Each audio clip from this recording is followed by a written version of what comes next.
నమస్తే జిఎన్ఆర్ టీవీకి స్వాగతం. బులెటిన్ల ముందుగా హెడ్లైన్స్ చూద్దాం. మెడికల్ కాలేజీ ప్రైవేటీకరణ విషయమై ఎంఆర్ఓకి వినతి పత్రం సమర్పించిన ఎమ్మెల్యే రామచంద్రారెడ్డి. ఏర్పాటు చేసిన వరి కొనుగోలు కేంద్రాన్ని ఎమ్మెల్యే ఎన్ఎం శ్రీనివాసరెడ్డి ప్రారంభించారు.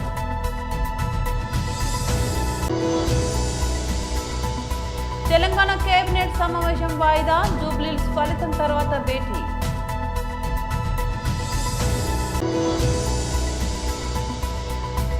సిఐఐ పార్ట్నర్షిప్ సమ్మిట్ పై ఢిల్లీలో మంత్రి నారా లోకేష్ మీడియా సమావేశం. చిత్తూరు జిల్లా పొంగనూరు పట్టణ ఎమ్మెల్యే రామచంద్రారెడ్డి నేడు పొంగనూరుకి విచ్చేసి మెడికల్ కాలేజీ ప్రైవేటీకరణ విషయమై ఎంఆర్ఓకి వినతి పత్రం సమర్పించి మాట్లాడారు. ఈ కార్యక్రమంలో వైఎస్ఆర్సీపీ నాయకులు, కార్యకర్తలు పాల్గొన్నారు. ముఖ్యమంత్రిగా ఉన్నప్పుడు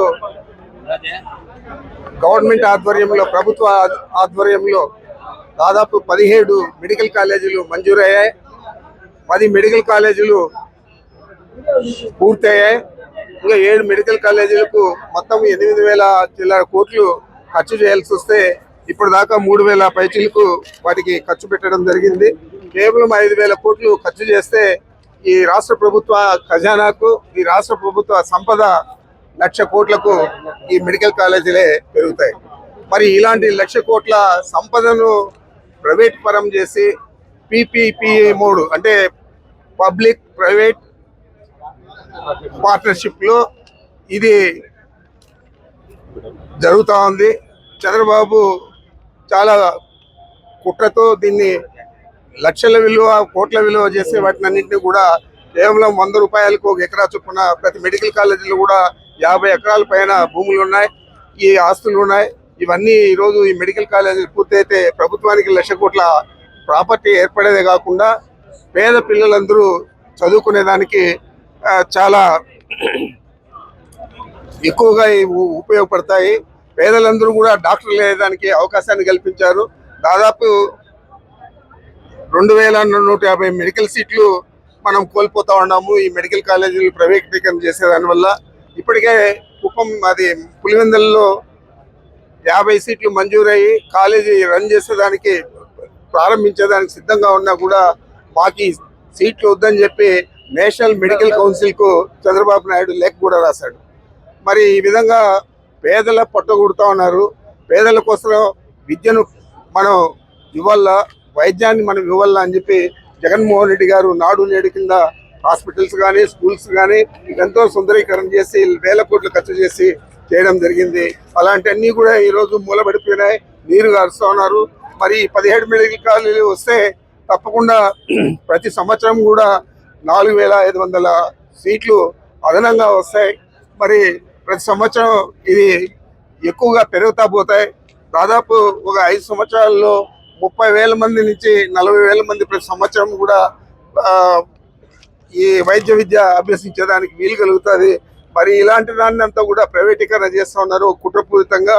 కేవలం డబ్బుల ఆశ తప్ప చంద్రబాబు నాయుడుకి కానీ, వారి కుటుంబ సభ్యులకు కానీ, అదేవిధంగా వాళ్ళ ప్రభుత్వంలో ఉన్న మంత్రులకు కానీ డబ్బుల ఆశ తప్ప ప్రజలకు మేలు చేయాలని ఏ కోసాన్ని కూడా ఆలోచన చేయడం లేదు. మీకంతా ఉదాహరణకి చెప్పాలంటే,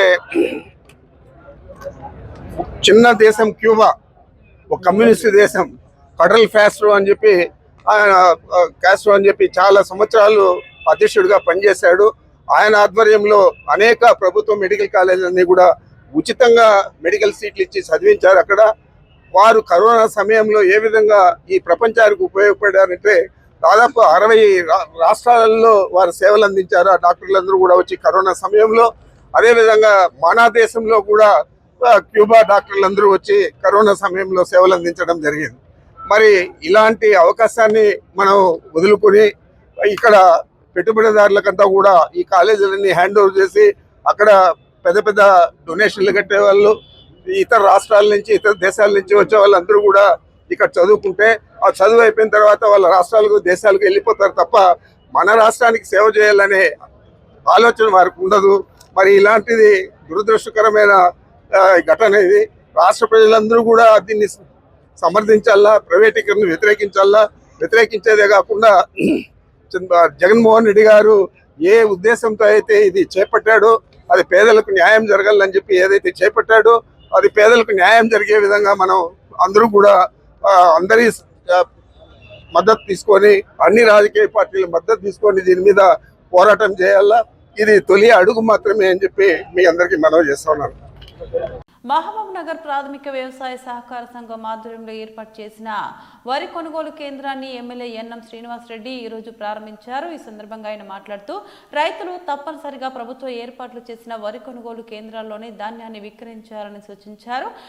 కనీస మద్దతు ధరకు ప్రభుత్వం హామీ ఇస్తుందని, రైతుల ప్రయోజనాల కోసం ప్రభుత్వం ఎల్లప్పుడూ కట్టుబడి ఉందని తెలిపారు. రైతుల ధాన్యాన్ని అనాధికారికంగా తక్కువ ధరకే కొనుగోలు చేయాలని ప్రయత్నించే వారిపై కఠిన చర్యలు తీసుకుంటామని ఎమ్మెల్యే హెచ్చరించారు. రైతులు ఏవైనా ఇబ్బందులు ఎదుర్కొంటే వెంటనే మండల, జిల్లా అధికారులు లేదా ఎమ్మెల్యే క్యాంపు కార్యాలయాన్ని సంప్రదించాలని సూచించారు. ధాన్యం కొనుగోలు ప్రక్రియ పారదర్శకంగా, వేగవంతంగా జరిగేలా అవసరమైన అన్ని ఏర్పాట్లు చేయాలని సంబంధిత అధికారులను ఆయన ఆదేశించారు. మార్కెట్ యార్డ్ అభివృద్ధి కోసం ప్రభుత్వం 1,24,00,00,000 రూపాయలు మంజూరు చేసిందని, త్వరలోనే కొత్త షెడ్లు మరియు ఇతర అభివృద్ధి పనులు ప్రారంభించనున్నట్లు ఎమ్మెల్యే తెలిపారు.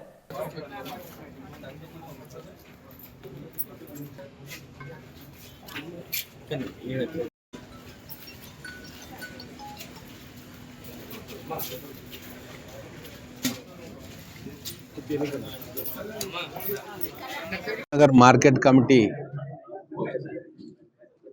స్థలంలో ఈరోజు వడ్ల కొనుగోలు కేంద్రాన్ని ప్రారంభించుకోవడం జరిగింది. మెప్మా నవభారత్ మహిళా సంఘం తరఫున ఒక కేంద్రము, అలాగే పిఎస్సిఎస్ మహబూబ్ నగర్ రూరల్ వారి ఆధ్వర్యంలో ఒక కేంద్రము ఓపెన్ చేయడం జరిగింది. గతంలో మక్కల కొనుగోలు కేంద్రాన్ని కూడా ఇక్కడ ఓపెన్ చేసుకున్నాం. నడుస్తూ ఉంది. దాని ద్వారా కూడా చుట్టుముట్టు ప్రాంతాల్లో రైతులు కూడా మక్కలను ఇక్కడ తీసుకొస్తూ ఉన్నారు. ఈ ప్రాంతంలో ఆరబెట్టుకోవడానికి కూడా స్థలం ఉంది, వసతులు ఉన్నాయి. కాబట్టి ఈ చుట్టుముట్టు గ్రామాల ప్రజలందరూ కూడా ఇడికే రావాలని చెప్పి కోరుకుంటా ఉన్నారు. అందుకే ఇక్కడ 2 కొనుగోలు కేంద్రాలను మనం ప్రారంభించుకోవడం జరిగింది.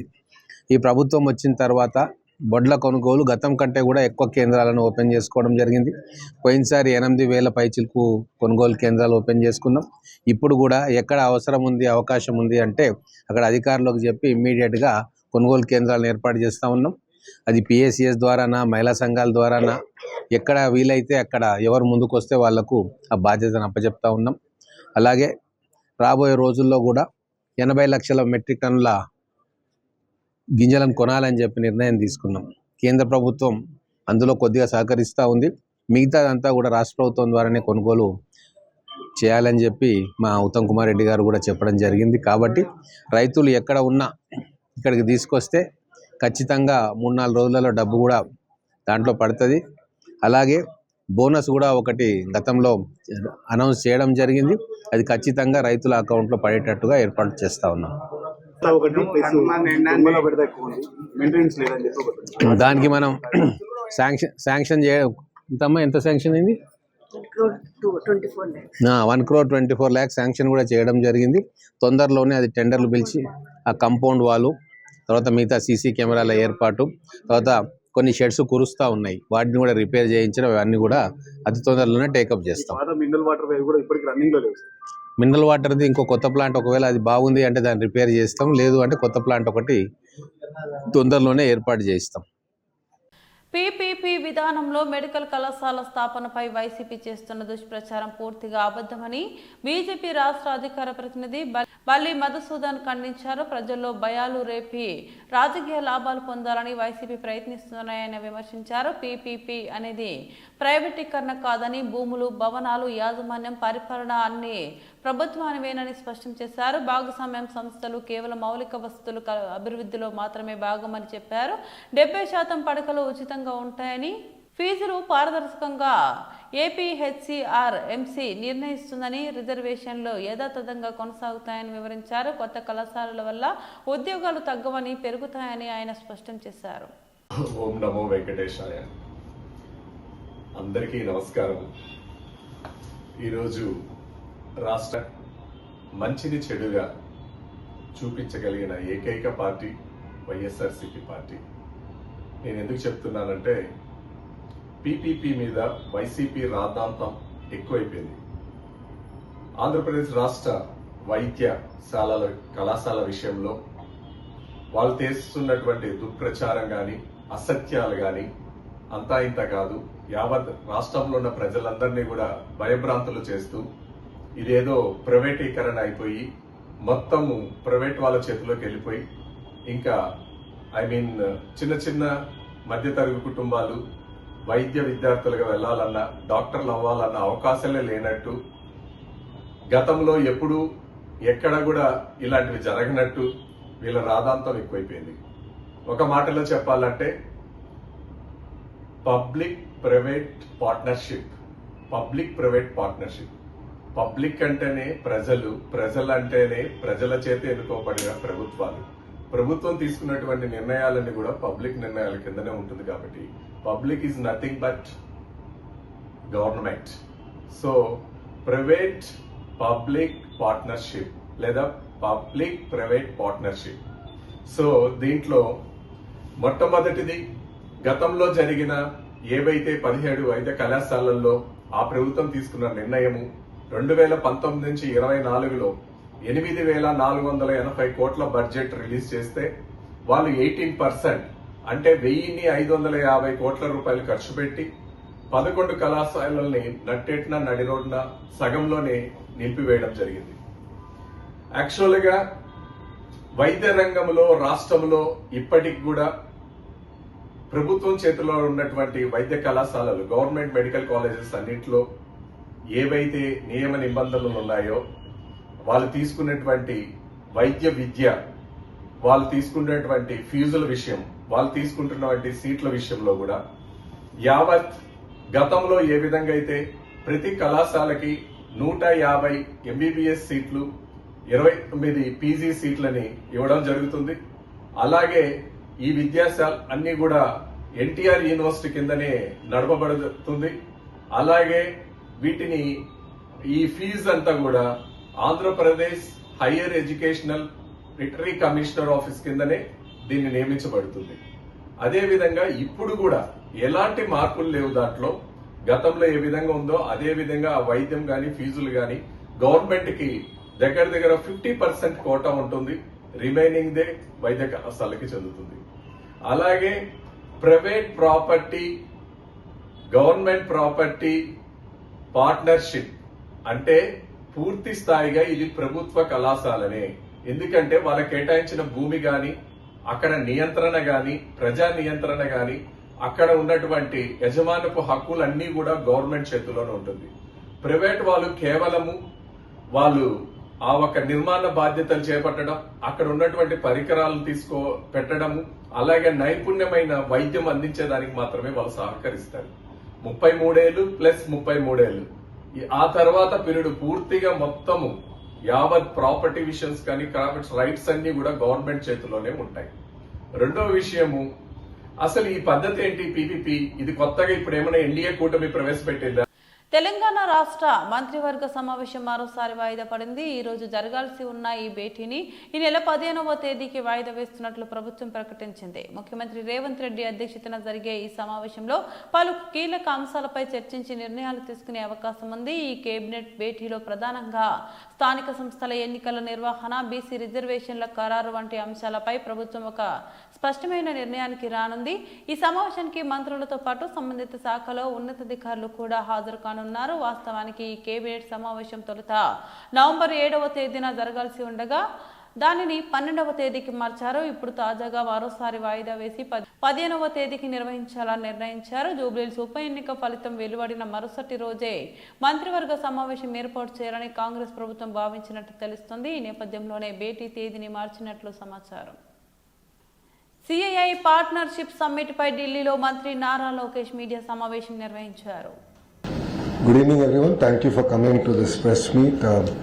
It is our formal invitation to visit us in Visakhapatnam to our partnership summit that is being held on 14th and 15th of this month. As already introduced, I had embarked on a Padayatra, 3,132 kilometers, which covered the length and breadth of my state. There are many experiences in my Padayatra that have shaped who I am today, and one of it was a woman called Mohana. and this was one woman who was making bhajis on the side of the road. This was one of the earlier constituencies, during my Padayatra, one of the very first constituencies that I walked. And in there when I met her and I sat next to her and I asked her what she expects from the new government, she said for the last 30 years she's been sitting there making bondas, selling it, and she has 2 kids who she educated very well. She lost her husband to alcohol, and she said that just give them jobs, find them jobs. And this is something that echoed across the youth of Andhra Pradesh. I did various programs like Hello Lokesh and so on and so forth, where their only request was that to create opportunities to work. So, as part of the manifesto committee, we made 6 promises, and the first promise was to create 20 lakh jobs in the 5 years of the NDA government. So it's the Super 6 promise. The first promise is that. So for us, it's not just a target; it is a pledge to the youth of Andhra Pradesh. And this is perhaps one of the biggest employment mission that has ever been undertaken by a state in India. So every single policy that we have created is with a clear focus to create jobs. And that was the single driving agenda with which our policies have been created. So if you look at it in the last 16 months, we've had firm commitments of $120 billion worth of investments. So these are not MOUs that we have signed and forgotten. In fact, quite a few of them we haven't even signed an MOU. So one great example of it is ArcelorMittal. They're going to build India's largest steel plant in already a steel city called Visakhapatnam. South of Visakhapatnam, they're building a steel plant, and we have no MOU with ArcelorMittal. And it got concluded. The entire understanding with Aditya Mittal and I got concluded over a Zoom call.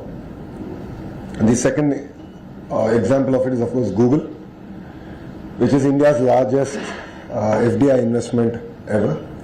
And that's again coming to Visakhapatnam, our data city. So that's a testimony. చిలకలూరిపేటలో YSRCP ఆధ్వర్యంలో భారీ నిరసన ర్యాలీలో పాల్గొన్న మాజీ మంత్రి విడతల రజని చిలకలూరిపేట పట్టణంలోని అడ్డ రోడ్డు సెంటర్ నుంచి తహసీల్దార్ కార్యాలయం వరకు కొనసాగిన ర్యాలీ. చిలకలూరిపేట నియోజకవర్గం పరిధిలో అన్ని ప్రాంతాల నుంచి తరలి వచ్చిన వైఎస్ఆర్సీపీ శ్రేణులు రాష్ట్రంలో మెడికల్ కళాశాలను ప్రైవేటీకరణ చేస్తూ కూటమి ప్రభుత్వం నిర్ణయం తీసుకోవడంతో వైఎస్ఆర్సీపీ రాష్ట్ర వ్యాప్తంగా ఈ నిరసన ర్యాలీలు నిర్వహించారు.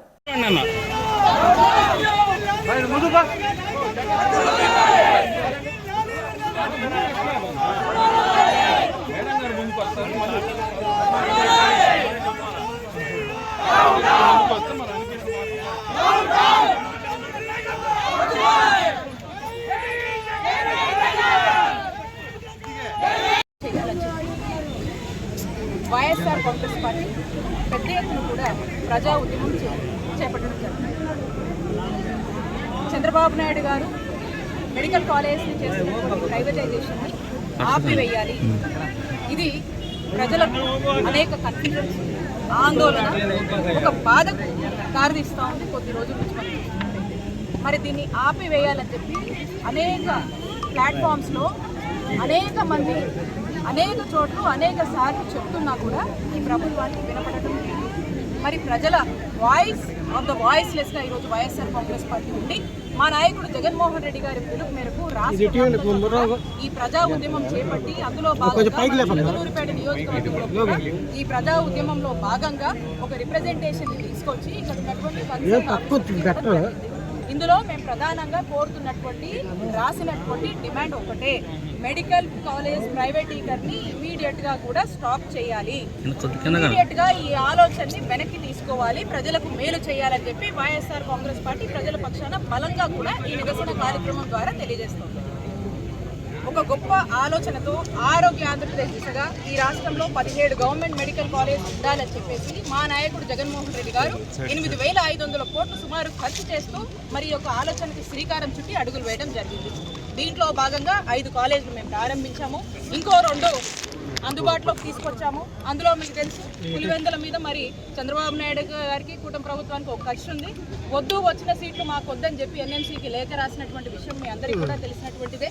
మరి ఈ 7 కాలేజీలు మేము ఈ విధంగా ఏర్పాటు చేస్తే మరి ఇంకో ఉన్నటువంటి ఆ 10 కాలేజీలకు సంబంధించి పీపీపీ అని చెప్పి ప్రైవేటైజేషన్ అని చెప్పి చంద్రబాబు నాయుడు గారు ఈ కూటమి ప్రభుత్వం వచ్చాక వీళ్ళందరూ కూడా కలిసి అమ్ముకునేటువంటి ప్రయత్నం. ఈ అమ్ముకోవడానికి కూడా చక్కటి మార్కెటింగ్ చేసి బాగా అడ్వర్టైజ్మెంట్ ఇచ్చి మెడికల్ కాలేజ్ ఫర్ సేల్ అని చెప్తా ఉన్నారు. మా నాయకుడు ఏం చెప్తా ఉన్నాడు, వైఎస్ఆర్ కాంగ్రెస్ పార్టీ ఏం చెప్తా ఉంది, మేము ఈ కాలేజీలకు సంబంధించినటువంటి భూసేకరణ మేము చేశాం, దీనికి సంబంధించినటువంటి ఖర్చుని మేము ఆల్రెడీ ఎలా ఏంటి అనేది టైఅప్ చేశాము, దీనికి కావాల్సినటువంటి ఇన్ఫ్రాస్ట్రక్చర్ మేము లే చేశాము, దీనికి కావాల్సినటువంటి అన్ని వసతులు కల్పించేలాగా దీనికి ఒక మేము ప్రణాళిక చేశాము, కొన్ని ఏర్పాటు చేశాము, కొన్నేమో మీరు కొంచెం అంటే కొంచెం కమిట్మెంట్ కనుక చూస్తే దీన్ని సీరియస్గా కనుక కొద్దిగా సీరియస్గా మీరు కనుక తీసుకుంటే ఇది మీరు ఎగ్జిక్యూట్ చేయొచ్చు, ప్రజలకు మేలు చేయొచ్చు అని చెప్పి మా నాయకుడు చెప్పడం జరిగింది. మరి వీళ్ళు ఇది ఎగ్జిక్యూట్ చేస్తే బాగుండని చెప్పి ప్రజలు ఎదురు చూస్తున్నటువంటి తరుణంలో దీన్ని మేము సేల్ చేస్తాము, దీన్ని మేము అమ్ముకుంటాము అని చెప్పి ఈరోజు ప్రైవేటైజేషన్ అని చెప్పి కార్పొరేట్ వాళ్ళని పిలిచి అమ్ముకొని సొమ్ము చేసుకునేటువంటి ఒక ప్రయత్నం చంద్రబాబు నాయుడు గారు చేస్తున్నారు. కాబట్టి మేము స్పష్టంగా ఒకటే చెప్తా ఉన్నాము, ఇప్పటి వరకు కూడా ఈ ప్రభుత్వ రంగంలో ఈ వైద్య సేవలు అందించడం వల్ల ప్రతి సూపర్ స్పెషాలిటీ హాస్పిటల్ కావచ్చు, మల్టీ స్పెషాలిటీ హాస్పిటల్ కావచ్చు, ఈ హాస్పిటల్స్ అన్నీ కూడా ప్రజలకు ఉచిత వైద్య సేవలు అంటే ఫ్రీ సర్వీసెస్ అందిస్తున్నాయి. ఇది కార్పొరేట్ల చేతిలో పెడితే ఇది ప్రైవేటైజేషన్ అనేది ప్రైవేట్ వాళ్ళకి ఇస్తే ఇవి పేడ్ సర్వీసెస్గా మారుతాయి. ఇది ప్రజలకు ఇబ్బంది కదా. కాబట్టి మేము వైఎస్ఆర్ కాంగ్రెస్ పార్టీ దీన్ని తీవ్రంగా కూడా ప్రొటెస్ట్ చేస్తూ ఉంది.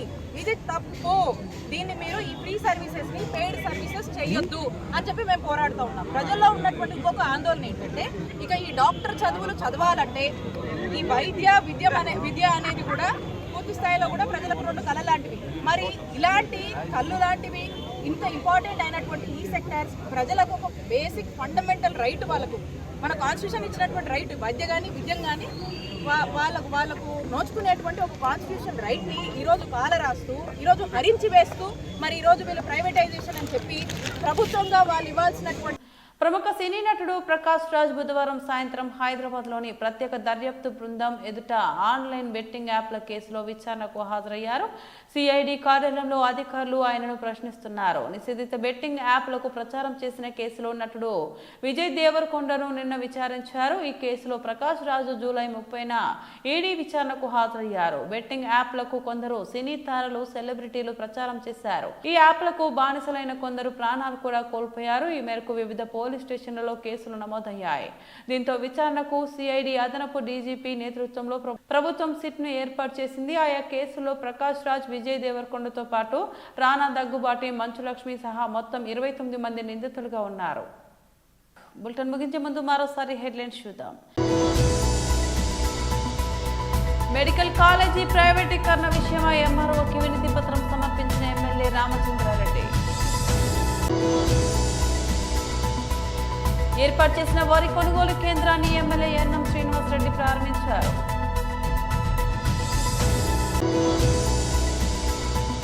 తెలంగాణ కేబినెట్ సమావేశం వాయిదా, జూబ్లీహిల్స్ ఫలితం తర్వాత భేటీ.